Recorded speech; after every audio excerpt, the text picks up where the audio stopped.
We are the Football Lounge with Mark and 2 for fantasy. Every week I press go live and then I start the commercial and there's always a delay. So this week I start the commercial, then click go live, and it takes forever to go live. So can't win for losing. So welcome into Watching the W. We are back this week. We are off a day. I had to do some responsibilities for the wife because it is her birthday tomorrow. So we went out of town yesterday. But we are here and we are ready to talk about some games in the W. So, first off, let's hit on the Commissioner's Cup update real quick. Those things have finally all been sorted out. That game, the title game, will take place next Wednesday. It will be the Lynx at the Liberty, and then I found out this morning because they are actually doing the men's NBA draft, the MNBA draft at the Barclays Center next Thursday. That they're actually moving the location. So they're not going to play in the Liberty's home stadium. They're actually playing somewhere else. I think at the Oilers' home stadium. If I read that right. Yeah, it's in UBS. Out in Long Island. Yeah, so that is where that game is going to take place at. So kind of neutral court, but not really. Still in New York, so the Liberty you would think would have the home court advantage. There. We don't count it as New York, but yeah. Yeah, so that's the update for that. Pretty competitive series of games. I kind of like it in that it's kind of condensed. It's all there, but I wish there was more kind of fanfare to it. Other than it just seems to be a 2-week block of games, and then if you just win your 5 games, or you're kind of advanced into this other random game. I wish there was a little bit more. I don't know, maybe bracketing to it or something. But other than that, I thought it was an okay experience for my first go around. All right, so. Danny, you wanted to talk, I guess, last week here. The great Gino Auriemma had some things to say about, as everybody does, he had some things to say about Caitlin Clark in her first month here in the W. And you sent that to me, so I will let you take the lead on that. Yeah, I think he's spot on. I mean, we've discussed it at length, but it's also, not even, people who aren't as esteemed into women's basketball as Gino is. And he's even saying it. And you could tell by the way he's saying it, like, he's not saying it as because she went first in our team, like, because he's had a history of top picks, top players. And a lot of the UConn players can transition better because of the way they play. But like he said, she was set up for failure. They set her up. We see it in the NBA when you see those guys that they score like 30 points a game. They're the only player on the team that scores in college. And then they get to the NBA and it's like, oh crap, I got to actually play. And you have to work in a team. But I mean, he's right. She was set up for failure.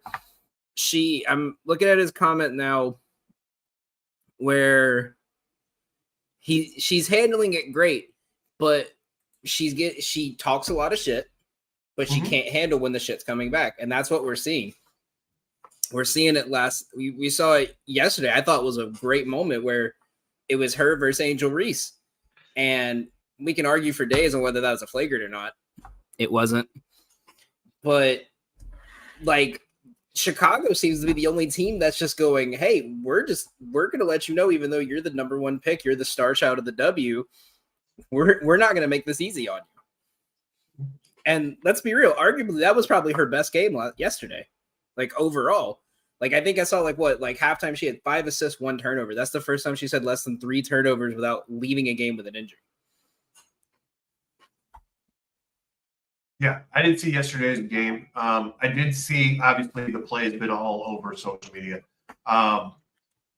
My take on it is it was completely a basketball play. She was going for the block, and she happened to clip her in the head. So by rule, that is a flagrant foul. So I'm okay with them calling it a flagrant. If this was my comment to that would be, if this was the exact same play with Asia and Sabrina, nobody would be talking about it. No. Because it was an incidental contact in my mind.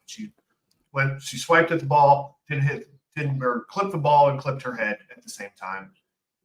Yes, you can call it flagrant because it was to the head, but other than that, it reminded me of like in the NFL when you see the plays where like the player's like going for the quarterback and he's already too far down by the time the quarterback has started to slide. And they have to give the roughing the passer call, even though everyone knows it really wasn't a roughing passer call. It just missed by like half a second. Yeah. Like that's all it is. And I mean, I've gotten to the point, like I'm so tired of, and I know it's bad for me to actually listen to Barstool Sports for once. But like I've gotten to the point where like, it's like every media outlet has just gotten to the point now of if we defend Caitlyn, all the people that kind of follow us that are casuals in just about every sport but one that don't know anything about the WNBA are going to defend it. Like I saw like Dave Portnoy and them posting like she needs to be suspended for that hit. That wasn't a dirty hit. Like I've seen NBA players take harder hits and not get a suspension. So like I've seen hockey players take less and not get suspensions. So like I think a lot of people are getting to the point of they're kind of sick of hearing Caitlin Clark's doing this, Caitlin Clark's doing this, when she hasn't been putting up the numbers to be getting this kind of media attention. No, I try and compare it to Wemby, and Wemby kind of had the same thing where he kind of had that slow start, and then by the end of the season, he really kind of had it really kind of going on. She's been kind of on that same trajectory of this first month's really been her getting her feet wet and figuring things out. And then here in the last few games, and they're on a 2-game winning streak. Here in the last couple of games, they're really kind of clicking. And part of that, too, we talked about this last week or the week before. It boils down to they got some practice time in. They got 4 days off, and they got some practice time, and they got a chance to kind of gel a little bit, install some sets, and they look more like a professional basketball team now. So big surprise what a little practice will do for it. So yeah, I'm like I didn't get to watch the first half of that game because I was out of the house, but then I saw like this. I was like, oh, let me check the score at halftime because this seems like a really close game. Like, what am I missing? So I'm kind of caught up. And I mean, I'll just pull this up right now. I mean, you had Boston at 19-14. That was probably her best performance all year. Caitlin had 23, 8, and 9 with only 5 turnovers, and she still had 2 blocks and shot 63% from the floor, which we talked about before. The worst thing for her is that she is not shooting good inside the 3-point line. She was 4 for 4 inside the arc, which really kind of says she was 3 for 7 from 3. Nalissa Smith, 15 and 7. Mitchell with 17 and 4. Like that was probably their best team performance. And I think they could turn a corner. I'm not saying they're gonna make like headlines and start making a run for the finals, but if we can see her kind of play more team basketball and not this like it almost like 2K my career, you shoot the ball from 40 feet because why not? It's your video game type play. Then like I mean they'll be great next year. I think if they keep playing like this. Yeah, they're tracking on the right path. Like you said, 2-game winning streak and looking a whole lot better. So yeah, I think it's just time and getting things under their belt, and then we get to break here mid-July for the Olympics, and that'll give them again more time to practice and figure things out. So yeah, I think that's going to be good for them. Speaking of 2-game winning streaks, Danny, the Mystics finally won a game. They won 2. It was great. They're taking the league by storm now. The problem was they got Brittany Sykes back for those 2 games, and then she got hurt again. So yeah. I just want to point out the genius who called it on air and said they're going to beat the dream. Now I feel like I know things. Yes. Is this what DJ thinks he feels like all the time? Yes. This is when he becomes obnoxious. So yes, feel free to be. I'm used to it, so feel free to be obnoxious. Yeah. So they are. So they played 2 games. They look pretty. They look really good. They look probably about as good as they've looked. I mean, to me, they've been in every game all season. They've been fighting really hard, but they finally kind of put it together in the fourth quarter. They didn't let things slip away, and then they finally pulled out a couple of W's. So that's always nice to see that for them. So hopefully they're going to play a little bit better. And when the bottom half of the league is competitive too, that always makes for fun games. Speaking of that, let's go ahead and take a quick look at the standings, just so that we can check that box off, since we do that every week. So as of today, there is one game tonight. But as of today, your Sun are at the top spot. Liberty are a half game behind them. Lynx behind them. Then Storm, Mercury, and the Aces and the Dream are at 500. That's kind of the top half. And then the Fever, Sky, Sparks, Wings, and Mystics are in the bottom half of the league. The obvious big question mark there is the Aces. Danny, is it too early to start panicking for that? I think I wouldn't say panicking, but this feels like since Becky Hammond took over, seems like the first time they've had to face any kind of adversity. Like, just in my opinion. Mm-hmm. I mean, I'm looking at their schedule.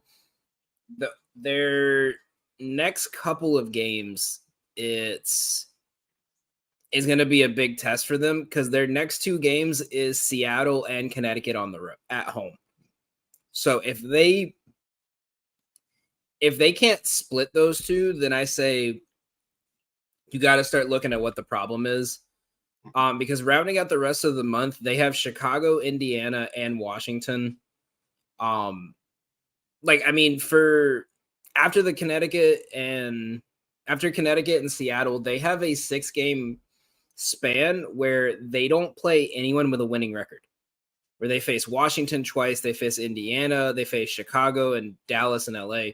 So if they can't get to July 10th when they play Seattle and they're not, I'll give them 3 games above 500, I think you start to worry. I think they've kind of coasted.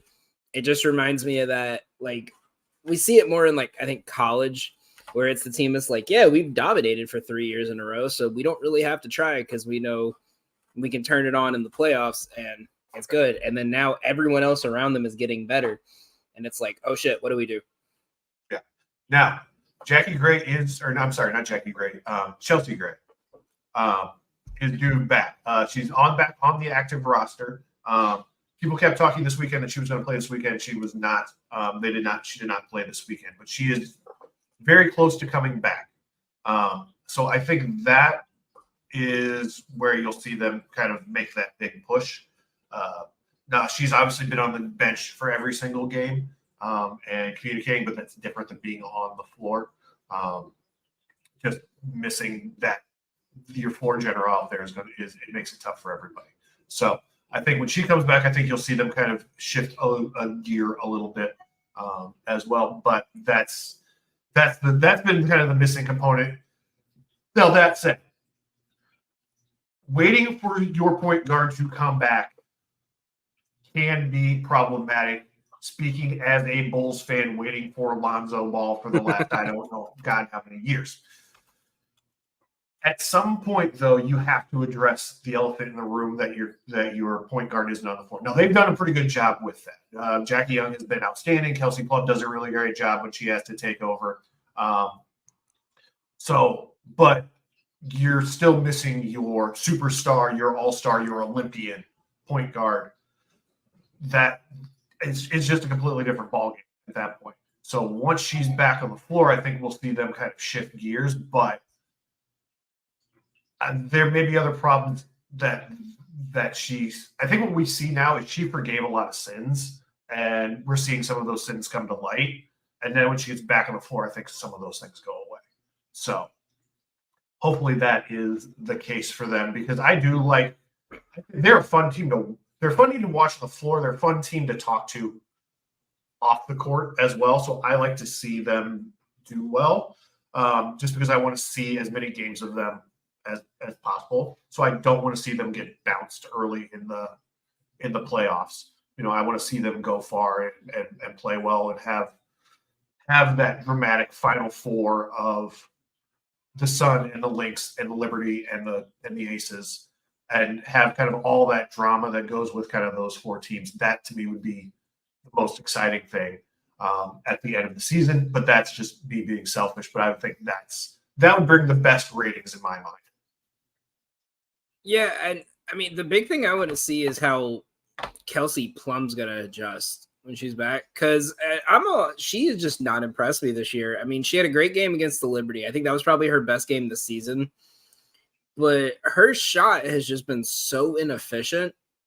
Like, I mean, you look at outside of that Liberty game when they had Phoenix, they had their Commissioner's Cup game against Minnesota, LA, and Seattle. She only had one game where she shot above 36% from three. She had like 3 for 11, 4 for 11. She's shooting tour dates right now. 2 for 8, 3-12, 3-10, 3-7. Like, it's like, I get it. She's a shooter. She's the one you pay to, make those shots. But if the shot's not falling, at what point do you start putting her in a more facilitating role? Do you start putting her in more of a passive role and like just be more patient with the shots? Yeah. You have to kind of make that call as well. We'll see. Like we said, with Gray coming back, that does forgive some sins. So hopefully that makes them a little better. I did put out a article this last week about New York is probably the team that most ready to kind of knock them off in my mind. And we know that New York is a very good team. Obviously, the Sun have only lost once.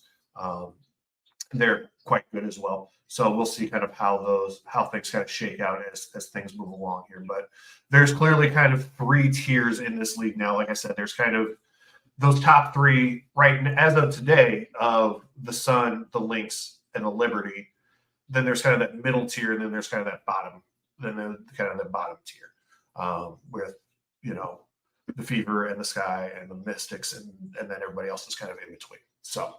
To be fair with the Sun, I think they're gonna drop out of the 1 spot like late in the season. But like I'm looking at their first month and a half.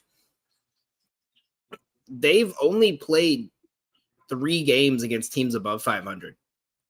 Like excluding Indiana at that 8 spot, which I kind of try to exclude them from stats just because they've played like 6 more games than every other team. With all their nationally televised games and everything. But like they've played Washington twice, they've played Indiana 3 times, Chicago twice. They've only played Minnesota, Phoenix, and New York once, and then the rest of it has just been Dallas, Indiana, and Washington constantly. So yeah, they're great, but they're 2-1 against teams above, or 3-1 if you count Atlanta there against teams above 500. But like other than that, they've just been playing these really bad teams, and a lot of these games that they should be winning by double digits, they're only winning by 3 or 4. So they're gonna hit a streak in the middle in July for a 10-day stretch where they got to play Phoenix, Minnesota, New York twice, Phoenix twice, and then they finish the season with LA, Minnesota, Chicago. They're gonna hit a slump. And it's going to be against these really good teams. And I think they could drop down to a 2, if not a 3. Mm-hmm. However, if they go through that gauntlet, they win, say, 67% of those, 2/3 of those games, then you've got to think that they are legit. If they can stay number 1 through that stretch at the end, then I'm putting them versus the Liberty as the final. Or at least one of them 2 in the finals. Right. Yeah, like I said, that Final Four ought to be fairly interesting, I think, just kind of based upon what we've seen so far this year. Yeah. All right. All-Star voting is open. It opened earlier this week. I have not cast my vote yet. The format this year is going to be the Olympic team, so Team USA versus kind of the rest of the W. I kind of like that format because that way you've got the Olympic team who's kind of already used to playing with each other, so that gives you kind of, a little bit of advantage there.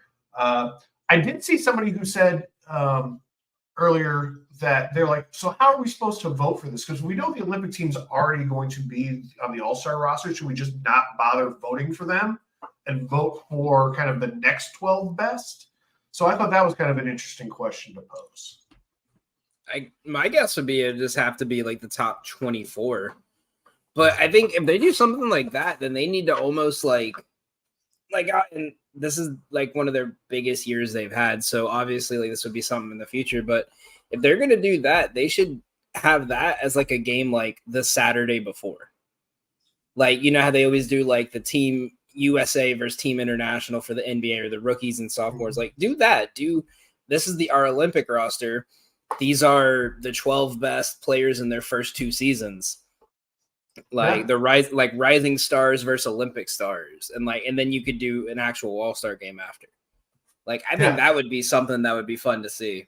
Because then, but either way, I like this because now you're going to have more talk around the league because, let's say Agambawale goes absolutely off in the all-star game and someone else struggles and they're going to be like, oh, should they have put her in?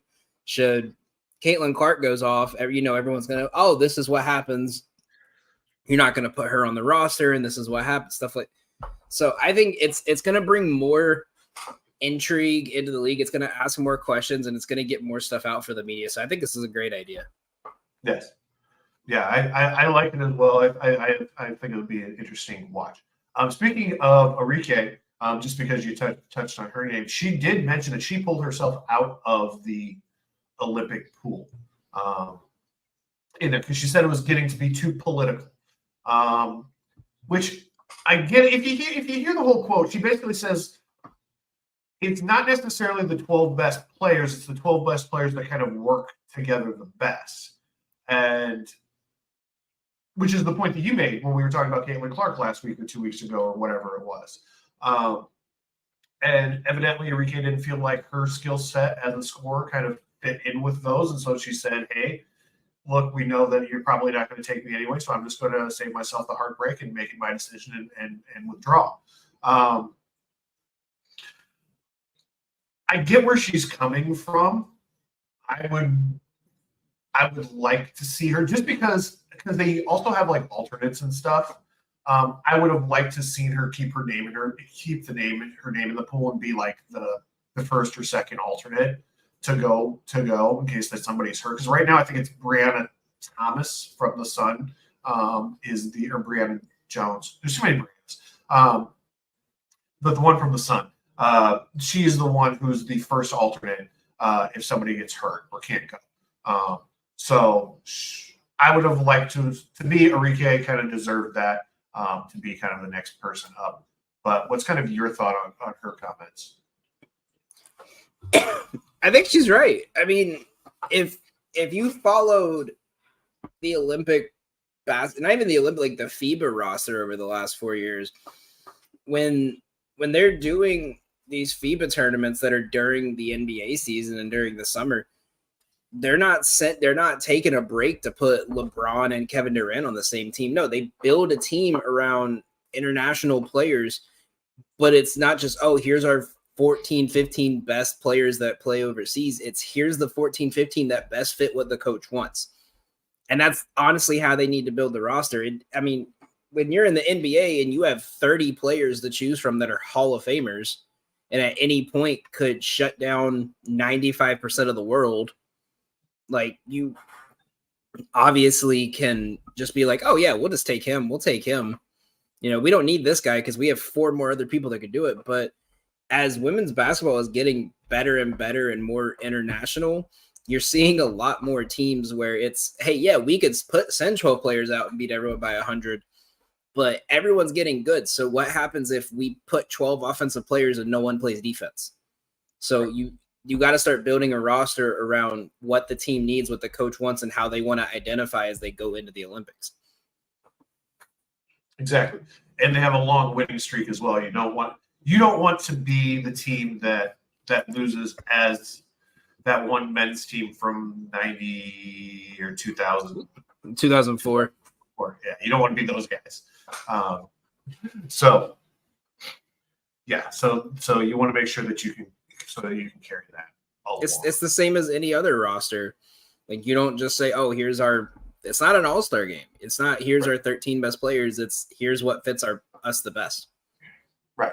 And even all-star games, it's not the 13 best players, it's the 13 most popular players. Exactly. Because the fans vote on that. I mean, we're in Euros for soccer. There's players that are getting like put as alternates that everyone's like, "Oh, but they play for, Barcelona, they play for Man United." But they're not needed right now.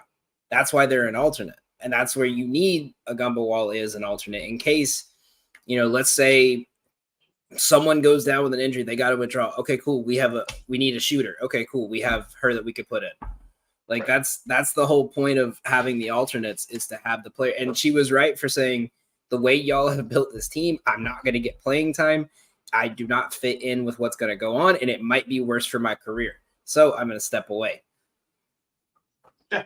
No, like I said, I understand her decision. Selfishly, I would like to see her as part of that group. But I get where she's coming from. All right. So let's take a look at some of the big performances that have happened here in the last couple of weeks. We touched on Caitlin Clark's big game yesterday, probably her best game of the year. Wednesday, Angel Reese had a career-high 20 points against the Sun. Yesterday, it brought her to 6 consecutive double-doubles, which I think is getting close to a rookie record. I think 7 or 8 is the record, so I think she's closing in on that. And Camila Cardoso picked up her first career double-double yesterday, becoming the first set of rookie teammates to have a double-double this season. And not to mention, Angel Reese is 8 of her last 9 with 10 plus rebounds too, yes. And 7 of her last 9 with a double-double. Like, she's absolutely been crashing the board. If she could get those shot numbers better, like, I think if she shot more efficiently, she would 100% be rookie of the year, in my opinion. Yeah. And I'm not even just saying that as an LSU fan. And I'm not saying that as a Sky fan. I completely agree with you. She is leading the whole league in offensive rebound, not just rookies, the entire league. She is leading the whole league in offensive rebounding as well. So, and having Cardoso on the floor is only going to help that. Might bring those numbers down a little bit, but just the fact that there's 2 of them there cleaning that. Oh, yeah. And with everyone focused on Caitlin Clark, I feel like everyone forgot. Aaliyah Boston dropped 19 and 14 yesterday. Yeah. Pretty quietly, too, because they didn't even mention it on the broadcast. Yeah. Boston's played much better here in the last couple of weeks. I think they've finally kind of figured out that pick and roll situation with her and Clark, and I think that's going to be that should be their bread and butter. That should be option A every time down the floor, in my mind. Is kick it into Boston, see what she sees. If she's got a quick and easy one, take that. If not, kick it back out, look for a 3. To me, that should be the way the whole thing works every single time down the floor. But what do I know? Other rookie double-doubles experiences. Rickea Jackson, we don't talk about her. We sure as hell don't talk about her enough. She had a double-double Friday with career highs in points at 19, rebounds at 10, and she also threw in 3 assists, which is also her career high for good measure. Cameron Briggs cooled off a little bit here in the last week or so. I think I saw she had a game last week where she didn't score at all. But Rickea has been playing very well. She got inserted into the starting lineup when somebody got hurt. She basically hasn't given that spot back. So she's been playing very, very well. We have people we don't talk about enough, damn it. Dearica Hamby has been killing it as well. She's probably in that second tier of MVP voting in my mind. Like, you have your Asias, your Stewies, your Nafisas, and then I'd say that next tier behind them is Dearica Hamby. She's been killing it out there. She's been playing really well. They gave her a contract extension, I think a 2-year, 3-year contract extension here this last week. Totally well deserved. So great to see her. And like I said, somebody we do not talk about enough on this show. Speaking of other big veteran performances, Asia Wilson was out doing Asia Wilson type things. She is now 17 games of 20-plus points or more, most in WNBA history. No surprise there. And then she also had a streak of like 20-15 or 20-10. I think that got snapped. But she's just been killing it. In my mind, she's your leader in the MVP voting, at least at this stage. Yeah. Teammate Jackie Young had go ahead. I was gonna say MVP. Unless they can get higher in the standings, I'm giving it to Collier, but it's gonna make it a hard choice. Yeah.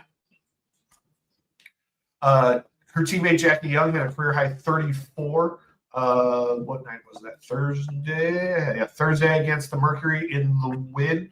And then Asia had like 30 something that night as well. I think they combined for like 64, 65, something stupid high. And then speaking of Napheesa Collier, she had a team record 8 steals Friday night against the Sparks. So that was kind of a crazy thing. I guess like the NBA record is like 10 steals in a game, and she had her 8 like halfway through the third or early in the fourth or something. Everybody's like, is she gonna break that? She didn't break that, but that was still kind of crazy to see. So always fun to see kind of those stats, those records get challenged and broken. So that was some of your big performances of this week. Danny, anything else that we missed that we want to talk about before we roll out of here? Nothing else really. I mean, I feel like with it being as much as the WNBA has big markets and small markets, I feel like every team that is not right now Indiana, Las Vegas, or New York are you can kind of consider them a small market team. But if with all the attention on Asia, like Napheesa Collier has had such a great season. I just wanted to point that out again, that like the way she's been playing this year and quietly going and getting an 8 steal game, averaging what she's averaging and putting up MVP level numbers on a team that no one was expecting to lead the Western side of the league. Like I think people need to put a little more kind of credit and respect on her name. Oh, absolutely. Yeah, she is currently 4th in points per game. She is 3rd in rebounds per game. She is 2nd in steals per game. That 8 steals will definitely help you there. And if you are a fantasy player, she is 2nd in fantasy points per game at 44.7. Almost a full 6 points behind Asia, who's scoring 51 fantasy points per game, 51.0 fantasy points per game, which is just stupid. Yeah, she's the Christian McCaffrey of fantasy, just because she consistently is getting those triple doubles and those like 8 rebound assist games. It's just dumb with that. But taking a quick look here at other folks who are scoring. Jewell Loyd, speaking of people we don't talk about enough, Jewell Loyd is playing really well. She's scoring almost 20 points a game. She's 5th in the league in scoring.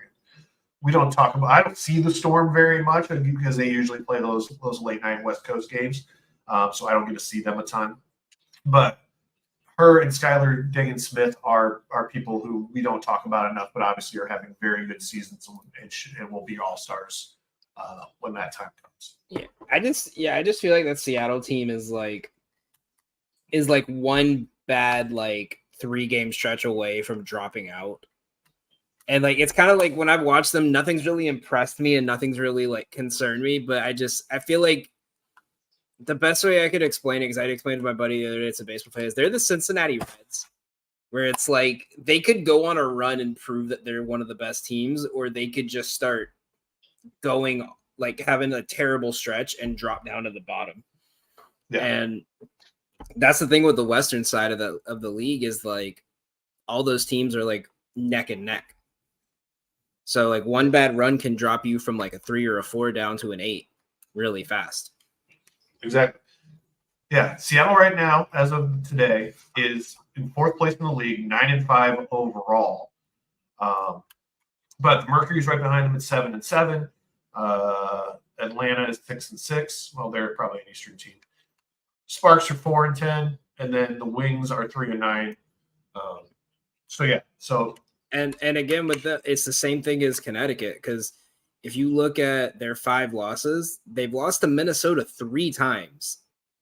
They've lost to New York and they lost to Phoenix. They've played Washington a bunch. They've played Indy a bunch. Their one really impressive win was that back-to-back against Phoenix and Vegas that they won both of them by double digits. So that was, and Jewel Loyd dropping 25 in that second one. But like I said, like they just keep getting stomped by these teams that are above them. Like they lost by 13. Their closest loss this season has been by 9, and that was in double overtime. Every other one other than that has been double digits. So when the shot's not there, they're getting smoked. Yeah, they do, and they're missing some pieces too. But you got to play with what you've got. Of course, we can say the same thing about the Aces during that segment as well. So lots of great interest and intrigue. A lot of good, really good basketball happening on the court as well. So if you are out there watching, make sure that you catch some games, and that they're always competitive. If you're kind of a first timer, don't just watch just your favorite team. Pop in on a couple of these different games. Pop in on the Thursday night Amazon Prime game or those Ion games on Friday. Those always seem to be really competitive. So make sure that you're catching, a good variety of leagues. There's a lot of good basketball being played.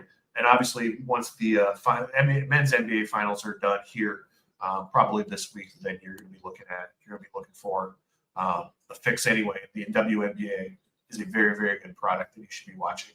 And if you're listening to this show, you're probably already watching it. But worth repeating.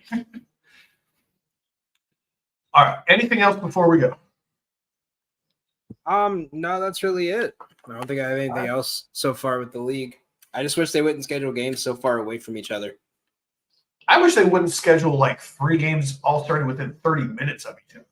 Yeah, that's it. But like, it's just like we had yesterday where every game is like great. Like they're close.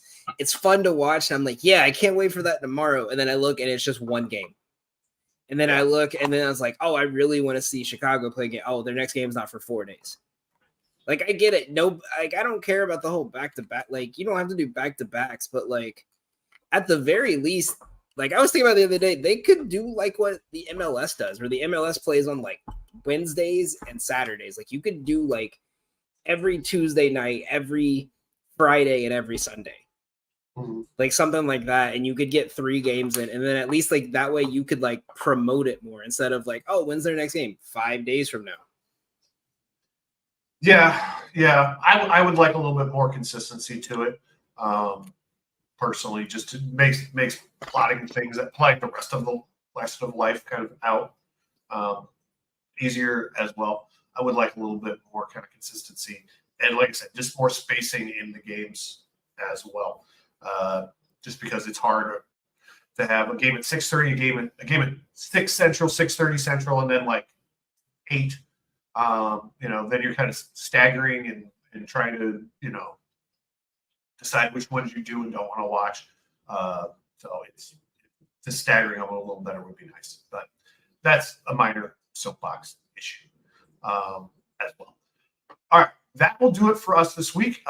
We are part of the For Frequency's Sake Network, which is presented by Durham Remodeling, Ryan Allison Tattoo, and Jared Zuck Country Financial. One of these weeks I will get that at the top, but this was not that week.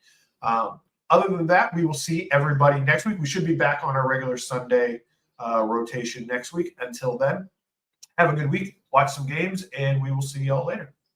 Bye-bye.